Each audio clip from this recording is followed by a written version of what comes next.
देख रहे हैं किश्तवाड़ क्राउन और मैं हूं आपका होस्ट तौसीफ क्राइपाक। किश्तवाड़ की अगर बात की जाए, कठुआ से लेकर किश्तवाड़ तक जो सियासत की गलियां हैं उन पर आप देख रहे हैं कई दिनों से और कई महीनों से लगातार शोर जो है वो बरपा है। और किश्तवाड़ ज़िला हेडक्वार्टर की हम बात करें तो यहाँ पर पिछले कई महीनों से लगातार यहाँ पर भी जो सियासी लोग हैं, जो पॉलिटिक्स यहाँ करने वाले लोग हैं, वो भी लगातार अपने लोगों के साथ मिल रहे हैं और वोट मांग रहे हैं। डेमोक्रेटिक प्रोग्रेसिव आज़ाद पार्टी के जो ज़िला सदर हैं शबीर लोन, वो मेरे साथ बात करने के लिए मौजूद हैं, क्योंकि डेमोक्रेटिक प्रोग्रेसिव आज़ाद पार्टी की पिछले दिनों आपने किश्तवाड़ के अंदर एक ज़बरदस्त रैली देखने को मिली, जहां गुलाम मोहम्मद सरोरी और गुलाम नबी आज़ाद उस रैली में ख़ास तौर पर मेहमान खुसूसी थे। डेमोक्रेटिक प्रोग्रेसिव आज़ाद पार्टी के जो ज़िला सदर हैं शबीर अहमद लोन मेरे साथ बात करने के लिए मौजूद हैं। कुछ खुसूसी सवालात इनसे कानूनी सवालों के जवाब जानने की कोशिश करूँगा। शबीर साहब, सबसे पहले अपना टाइम देने के लिए बहुत बहुत शुक्रिया। डेमोक्रेटिक प्रोग्रेसिव आज़ाद पार्टी है और नए चुनाव पहली बार चुनाव में उतरी है और जब नए चुनाव निशान को लेकर जो है उतरी है, क्या कुछ बताएंगे? तौसीफ साहब, पहले मैं आपका शुक्रिया करता हूँ का। मुझे गला भी बैठ गया क्योंकि आपने देखा कल आप खुद हमारी रैली को कवर करे थे। जिस हिसाब से आज डेमोक्रेटिक प्रोग्रेसिव आज़ाद 1.5 साल की पार्टी है, नई पार्टी है, जिस हिसाब से जम्मू कश्मीर में लाखों की तादाद में गुलाम नबी आज़ाद साहब को चाहने वाले लोग जो इस पार्टी में रोज़ शामिल होते हैं, गुलाम नबी आज़ाद साहब के 2.5 साल के वक्फे के बावजूद आपने देखा कि कल जो हमारी रैली थी, रोड शो था, जिसमें सिर्फ कुड़िया से जो हमने स्टार्ट किया और चिंगाम तक जो है एंड था उसका। मुगल मैदान छात्रों और ठाकरे के लोग थे। मैं आपके माध्यम से उन तमाम लोगों का शुक्रिया करता हूँ जो ज़िला किश्तवाड़ के पिछले कई दिनों से हमारे साथ जलसों में, हमारे साथ रैलियों में, हमारे साथ मीटिंगों में आते हैं। मैं पार्टी की तरफ से उनका सबका शुक्रिया करता हूँ और खैर मकदम करता हूँ उनका। साथ साथ में आपने देखा कल जो आज़ाद साहब का दौरा था डिस्ट्रिक्ट रामबन का, मैं कहता हूँ कि हिंदुस्तान की हिस्ट्री में आज़ादी के बाद पहली बार इतने लोग जमा हो गए हैं आज़ाद साहब को चाहने वाले, ये रिकॉर्ड बीट है। आप देख रहे हो कि किस पार्टी का डिस्ट्रिक्ट ज़िला किश्तवाड़ में इतना बड़ा जलसा हुआ, डोडा में या रामबन में या कठुआ में या उधमपुर में। अगर आप दिल्ली से लोगों को लाओगे, बड़े बड़े नेता लाओगे, बड़े बड़े कलाकार लाओगे फिल्म इंडस्ट्री को, तो आधे लोग तो उनको ही देखने आते हैं। हमारे लोग पार्टी के लोग चाहने वाले गुलाम नबी आज़ाद साहब जो यहाँ के रहने वाले हैं, ज़िला डोडा के, गुलाम मोहम्मद सरोरी साहब को जो यहाँ के रहने वाले हैं, तो ये खुशकिस्मती है हमारी कि इतने लोग प्यारे लोग जो है हमारे साथ जुड़े हैं। हमने कोई फिल्म इंडस्ट्री का कोई स्टार नहीं लाया किश्तवाड़ में, हमने कोई बड़ा लीडर जो गवर्नमेंट की सर्विस में यहाँ नहीं लाया, हमने वो लोग लाए जो यहाँ के रहने वाले। इसके लिए हम शुक्रिया करते हैं लोगों का। तो उम्मीद करते हैं जिस हिसाब से लोग रोज़ जो हमारे जुड़ते हैं, तो नंबर 1 पार्टी जो है जम्मू कश्मीर की ये उभर के आएगी। लोन साहब, परसों जिस तरीके से हमने डेमोक्रेटिक प्रोग्रेसिव आज़ाद पार्टी का एक बहुत बड़ी रैली जो है देखने को मिली, जो किश्तवाड़ जिला हेडक्वार्टर पर की गई, उसके बाद बाकी जो आपके अपोजिशन पार्टीज हैं उनका कहना था कि उन्होंने राजौरी, पुंछ, डोडा उधमपुर से लोग लाए हुए थे जो रैली में पार्टिसिपेट कर रहे थे, क्या कुछ बताएंगे? तौसीफ साहब जी, मैं आपके माध्यम से आपको भी चैलेंज करता हूँ जी, उन सियासतदानों को भी करता हूँ जी, उन पार्टी के लोगों को भी करता हूँ जी, अगर एक भी गाड़ी, देखो आजकल एडमिनिस्ट्रेशन की बड़ी नज़र है इस इलेक्शन पर, पुलिस की बड़ी नज़र है, हर जगह नंबर लिखे जाते हैं गाड़ी, जैसे हम कल गए तो हमारी गाड़ियों का भी नंबर लिखा है।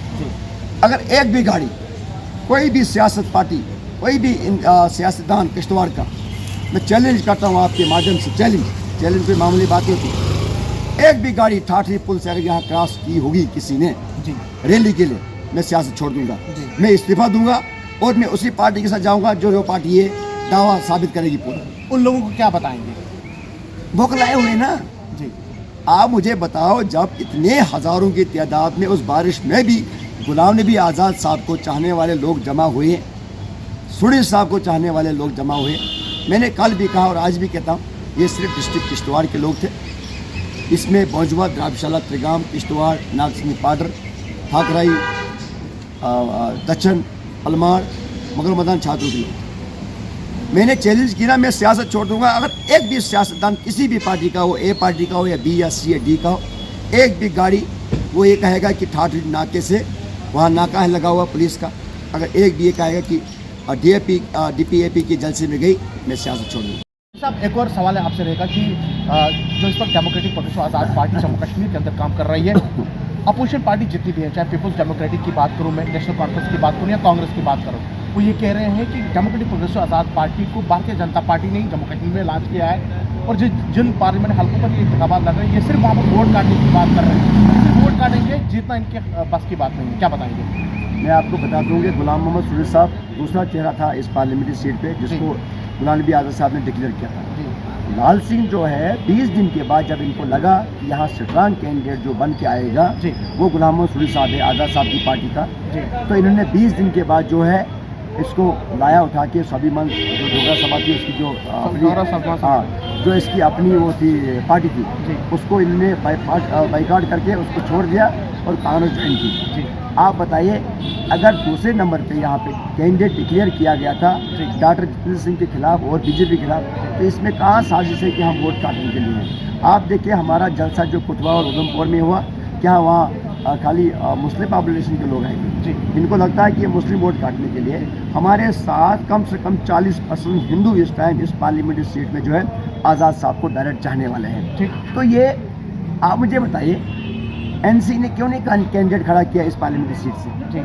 एनसी ने जम्मू से क्यों नहीं किया? जब नहीं, वो तो इंडियन अलायंस के साथ है। अरे वो तो इंडियन अलायंस। आप मुझे बताइए कश्मीर में ही खाली अलायंस है, जम्मू में ही अलायंस है खाली, क्या लद्दाख में अलायंस नहीं हो सकता? लद्दाख क्यों नहीं इन्होंने दी कांग्रेस को?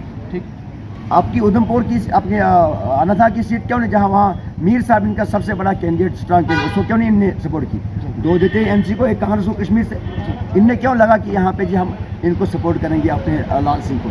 इसलिए लगा इनको कि यहाँ पे जो है आज़ाद साहब की पार्टी का जो कैंडिडेट है वो स्ट्रॉन्ग है, वो जीत के जाएगा और हमारा सारा जो है कचाट है वो पब्लिक के सामने आएगा। ऐसा कुछ नहीं है। जितेंद्र सिंह जी के बाद हमारी पार्टी का कैंडिडेट गुलाम मोहम्मद सुरैश साहब जो है वो उसका नाम डिक्लेयर होता है, फिर इनने मसाला बना के फिर उसको उठा के लाया और उसको कैंडिडेट डिक्लेयर किया। हाँ, अगर पहले वो कैंडिडेट डिक्लेयर होता, अगर हम करते तो लोगों में शक शुबा जो था वो जायज़ था।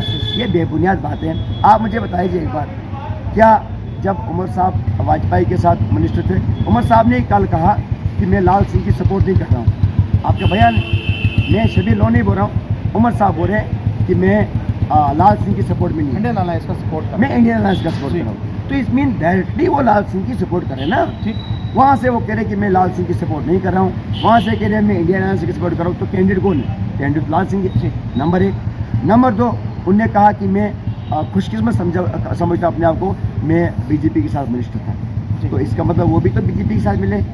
आप मुझे बताइए, इस जम्मू कश्मीर रियासत में गुलाम नबी आज़ाद के अलावा एक भी बंदा जिसने प्रोटेस्ट किया भाजपा की गवर्नमेंट के खिलाफ, जिसने प्रोटेस्ट किया मोदी गवर्नमेंट के खिलाफ, जिसने प्रोटेस्ट किया यहाँ की आवाम के लिए, ज़मीनों के लिए, जिन ज़मीनों को यहाँ से वापस लिया जाता था हज़ारों साल के बाद, जिनके मकान उजड़ रहे थे, तो गुलाम नबी आज़ाद ने किया ना।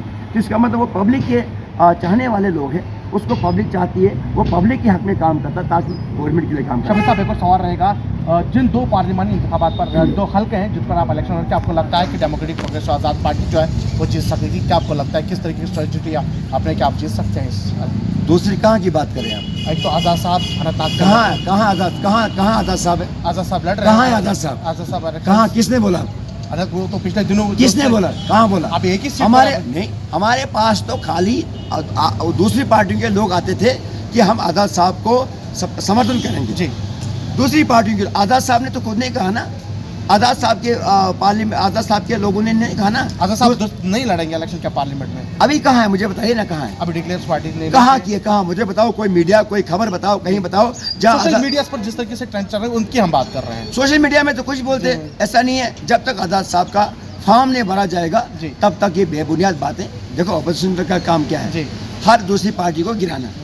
तो जब आज़ाद साहब फॉर्म भरेंगे उस दिन आपके सामने खुद आएगा। सुरेश साहब की क्या स्ट्रेटजी है और क्या वो इस इंतखाबात में आपने खुद देखा, टोडा में हजारों की तादाद में आज़ाद साहब, इसका मतलब सुरेश साहब जी, रामबन बानियाल में हजारों की तादाद में जी, किश्तवाड़ जिला में आपके सामने कैद है आपके कैमरे में जी। कल आपने छात्रों इंद्रवाल में देखा हजारों की तादाद में, आपने चिनेनी उधमपुर रामनगर में देखा हजारों की तादाद में। वहाँ के मैं शुक्रिया करता हूँ उन लोगों को जो हिंदू बरादरी हमें इस टाइम 70% सपोर्ट करी है। आप कुठवा में देखे, वहाँ के लोग जो जलसे में आए हजारों की तादाद में, वो किश्तवाड़ से मत है, वो रामबन बानियाल से मत है।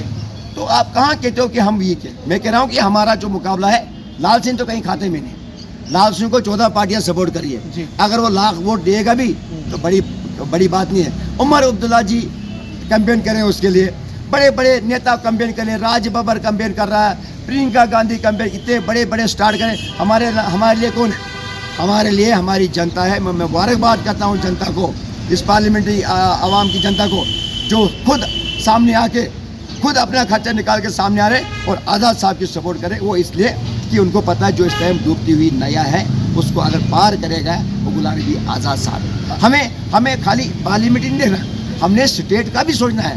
हम स्टेट छूट वापस लाएंगे, हम बेरोजगारों को यहाँ बेरोजगारी खत्म करें, हम वादा करते हैं। हम गरीबों की बिजली फ्री करेंगे, ये आज़ाद साहब का नारा है, ये फ्रॉड नहीं है।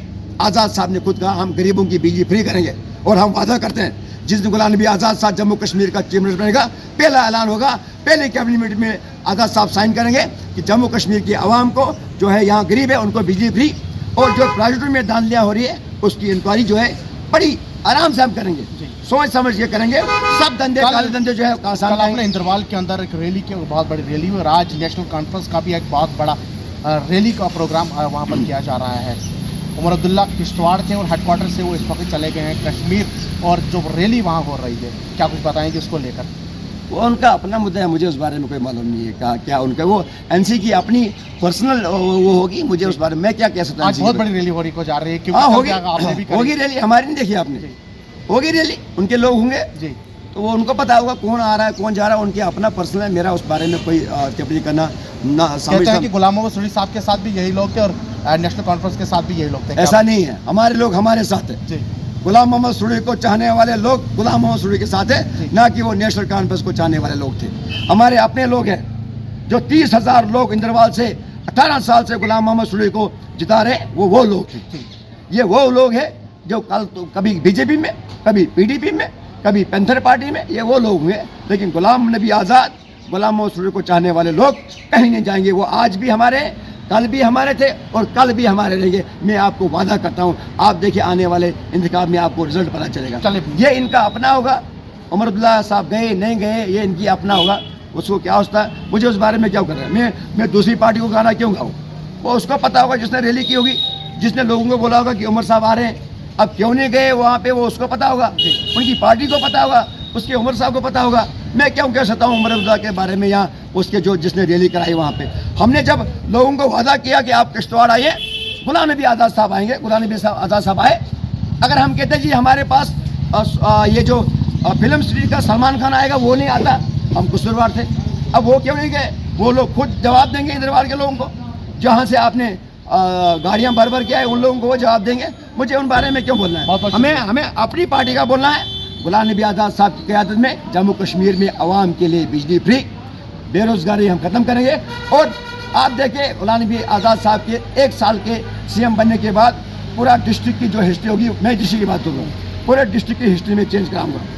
जो लोगों के काम रहे होंगे, स्कूल अपग्रेड, अब ये प्रोजेक्ट में इंक्वायरी मैं कराऊंगा। प्रोजेक्ट की इंक्वायरी जिन प्रोजेक्ट वालों ने ये धांधलियाँ की और ब्रीफ केस भर के शबीर, उनको सब मालूम है। हाँ, मुझे लगता है कि ये सुनने के बाद कल को ये पार्टियाँ या ये बड़े लोग या ये जो आपके प्राइवेट के बड़े हेड, हाँ मुझे मरवा सकते हैं। ये लगता है मुझे। बहुत शुक्रिया बात करने के लिए। ये थे Shabir Ahmad Lone, democratic progressive Azad party के जो जिला सदर है, वो मेरे साथ बात कर रहे थे। उन्होंने बताया कि जो हमारा पार्टी का जो मैनिफेस्टो है वो सबसे पहला जो है जम्मू कश्मीर के अंदर जो है बिजली फ्री करने का वादा किया है। उसके साथ साथ उन्होंने कहा कि जम्मू कश्मीर के अंदर बेरोजगारी जो है वो अरूज पर है। डेमोक्रेटिक प्रोग्रेसिव आज़ाद पार्टी का ये पहला काम होगा कि जम्मू कश्मीर के अंदर नौजवानों को रोजगार दिया। और भी बहुत सारी बातें कही हैं जो आप इस वीडियो में देखेंगे। फिलहाल अभी के लिए इतना ही, हमें दीजिए इजाज़त। अल्लाह हाफिज़।